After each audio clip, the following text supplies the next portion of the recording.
Hello, warriors. Welcome to the U Movement. I am B.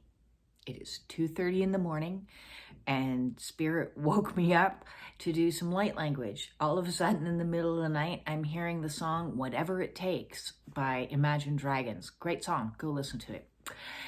Anyways, it got me thinking that next I needed to do this video because I wanted to talk a little bit about whatever it takes, the healing journey, and the things that will get in your way and prevent you from accomplishing your goals. Because along this journey that I have been on for the last 3 years, I have been willing to do whatever it takes.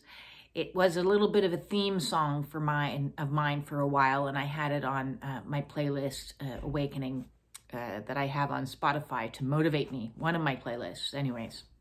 And doing whatever it takes starts with a certain degree of brutal honesty. And I mean really brutal honesty with self. When I was living my old life, my old version of self, I was living in so much denial, so much disassociation, so much distortion of what was real. I honestly did not know I was that fat. I was so disassociated from my body and avoided mirrors at all costs and took such few photographs of myself. That's why I have so few photographs to show you as before photos. Maybe some of my ex-people have photos of me, because I don't have a lot of photos. I started taking photos as my journey began to kind of watch me morph into the person that I am today. But I was just in such complete denial about a lot of things. And what is another word for denial is I was lying to myself. Me, who prides myself on being an exceptionally honest person, was lying profoundly to myself. I was lying to myself that my marriage wasn't that bad. You know, it was good 50% of the time. You know, there were moments that felt great, and that's why you stay in a dysfunctional relationship, is because, you know, there are moments, and nothing is bad 100% of the time. And people need to understand that about abusive situations, especially narcissistic abusive situations, is it's so head fucking that you can't quite comprehend the bad when it's happening to you, because you're like, but why, what? You're in a state of kind of just being spun around. Do you remember that game when we were kids, pin the tail on the donkey, and you got so dizzy that you couldn't find where to pin the tail? That's kind of what it's like, is you're just spun around so much that you're in a state of dizziness. That's what cognitive dissonance feels like. But I wasn't just in cognitive dissonance about my marriage, my abusive situation. I was in a cognitive dissonance about my own health and the choices that I was making. And when we decide that we want to heal, that requires a certain degree of absolute brutal honesty. A level of brutal honesty that I think most people aren't really willing to do until, unfortunately, they hit rock bottom. And whatever that rock bottom is for whatever that situation is going to be different for different people. Rock bottom for somebody might be a healing crisis, where they get pneumonia and therefore they can no longer tolerate breathing in smoke. And so they go, okay, maybe I really have to give up this smoking, because before they were thinking, it's not that bad. It's not that bad. I'm going to justify it one way or another and make it sound so it's not such a bad thing to do. Or maybe the person's rock bottom is developing diabetes, like I did. So I had to take a long, hard look of the fact that my excuses of using sugary treats believe it or not, there was at one point in time, I used to call donuts medicinal. It's medicinal. I've had a very, very bad day. I need this. Talk about delusion. I know all about that. So maybe it's alcohol, and you find yourself in a very unpleasant situation with a 5-day hangover afterwards. I've had those as well, from overindulgence, and then you finally take a look in the mirror and say, this has got to stop. So whatever it is that is niggling at you, that you know on a soul level is a problem, the first step is admitting there is a problem. Until you actually admit it, it's not going to get better. You will keep doing what you are doing and keep getting the same results. And then you'll be like, oh, well, it's only an extra 20 pounds. Oh, well, it's not that much drink. I'm not that in debt. I'm not this, like the relationship's not that bad. They only rage at me once every other day. I'm not that unhappy. Meanwhile, I'm having this symptom and that symptom and, whatever else. So whatever it takes requires absolute brutal honesty. So are you willing to do that? Are you willing to take absolute 100% honest look at your life and take stock? Second thing is, are you willing to take accountability for it?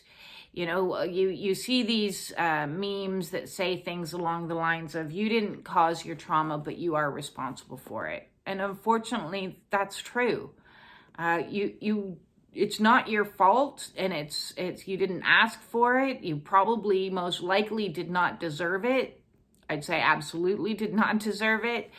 But you are 100% accountable for it. The human experience is our souls decided, hey, let's go down to that planet Earth and incarnate as a human and see what it is to experience really crappy situations and see if we can get them out of it, get ourselves out of it. It's like the big game of the escape room. The escape room is escaping from the suffering. And so when we start to take accountability for it and say, I didn't cause this, but I can cure it. I can actually do something about it. It will require action steps. And I am able, which reminds me of my ABLE program. If you don't know about my ABLE program, please check out the playlists, because in understanding that my depression was a result of trauma, when I finally started to understand trauma, I was like, well, I can do something about this now. I'm no longer seeking outside of myself to find help for the problem, because I know what the problem is. I've taken a long, hard look at it. I understand clearly what it is. And now I can actually take accountability and do something about it. Which brings me to point 3, is we have long lived in a world where we negate our personal power to outside sources, assuming that doctors, psychiatrists, psychologists, politicians know better than we do. And they don't know you better than you do. In as long that we have been negating our personal power to tell us how we should eat, how much we should eat, how we should do our healing, and what that should look like. And so we've been told our whole lives that, we should eat like this, in this square little box of eating foods that aren't necessarily good for us, but we're told, here's the pyramid, and eat off this pyramid, eat 3 meals a day, eat this many calories, because that's good for everybody. Well, no, it's not good for everybody. It may be good for some people, but it's certainly not good. And it may certainly be good for the industries that are getting paid to have their food group on that pyramid. But it may not be good for you. So when you start to take accountability and bring back that power into self and start to say, hey, wait a second, I've been following your advice and it's gotten me this far and now I'm fat and on pharmaceuticals. Maybe if I try doing things my way and listening to my body, I can get myself into a situation where I'm going to be healthier and not on pharmaceuticals. Because when we go this regular path that has led us into illness, and then we have all these symptoms, and then we go to the doctor and we say, doctor, I have all these symptoms, and the doctor goes, oh, here, have these pharmaceuticals. We're not ever actually addressing the root cause. We're not addressing the trauma. So when we start to take accountability for the root cause of all these other issues that are resting on top of it, we start to become empowered to make decisions that are best for self. And that is hugely necessary in your healing journey, is to take back your power and say, hey, wait a second, my body feels like fasting right now. I'm going through a lot. I'm doing a lot of purging. I'm not hungry. And instead of feeling guilty about not being hungry because somebody told you that you need to eat 3 meals a day, you say, you know what? I'm just going to not eat today because I don't really feel hungry. I'm going to drink plenty of water and I'm going to be okay. And maybe when my body wants food, it will tell me. Because intermittent fasting isn't something that you need to do by an egoic pursuit of, oh, I have to have a fast. I haven't had one of those in a while. I should do 3 days of fasting. Maybe listen to your body. Your body will let you know when it needs nutrition and when it doesn't need nutrition. It actually communicates to you. But we are so under the indoctrination that you need to eat 3 meals a day and you'd better finish everything on your plate. Maybe you grew up with that one as well. What, you're not you've finished? No, you eat everything onto your plate. There's starving children in Africa. What does the starving children in Africa have to do with the fact that I'm full? I can't fit more food in my stomach. But we're told, these types of nonsensical things, and then we wonder why we get ourselves into a state of disease. So think about all the things you thought you knew and let everything be up for reevaluation. As you're auditing what is truth, not only your truth, what do you believe to be true? What are things that you have been indoctrinated to believe? And are you willing to open yourself up to the possibility that you are wrong about some things?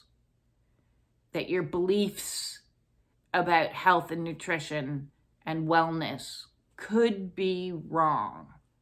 If you're not getting the results that you desire, considering that all people have the capacity to heal themselves, we're self-healing machines, is what we are. When you create the right environment, you can heal. So if the environment is a toxic environment and with toxic people, and you remove yourself from that toxic environment around toxic people, you create an environment where all of a sudden you can start to heal and recover from a number of conditions. If you stop putting into your body the foods that are creating inflammation in the body, it gives the body the chance to begin to heal and recover. If you stop consuming the toxic substances that you're using to cope and instead learn how to emote, then you're creating the environment in which you can heal. So what is it that you are willing to do? Are you willing to do what it takes? Are you willing to change the things that are difficult to change? Are you willing to step out of your comfort zone?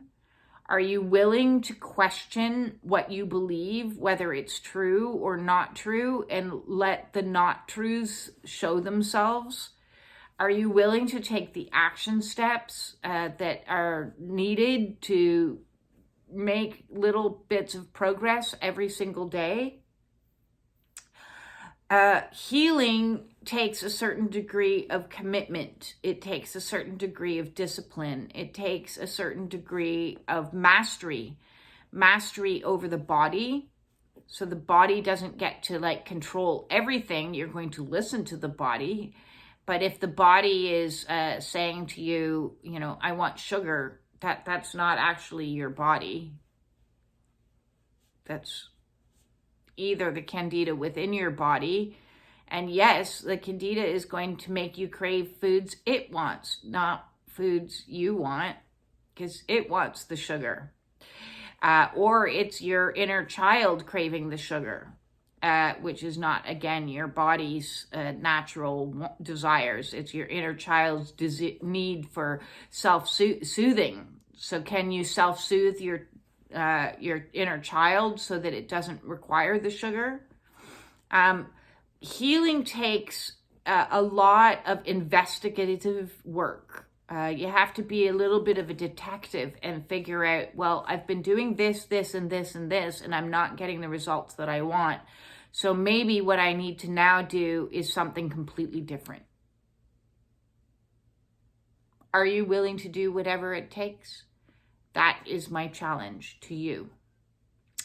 If you need help making some drastic changes and getting brutally honest with yourself, feel free to book a one-on-one with me. Brutal honesty is kind of one of my things. Kind of triggers people a little bit, but if you don't mind getting triggered, I will tell you the truth. If you describe a situation, what is blocking you, yes, you will get the truth from me. Because brutal honesty is my new best friend. And feel free to reach out and book a one-on-one if you want some said brutal honesty served up. And thank you very much for all the likes, the shares, the subscriptions, the supers, and anything else. I really greatly appreciate all of those that are out there that like my kind of brutal honesty. It's still shocking to me. I am sending you all my love and peace out.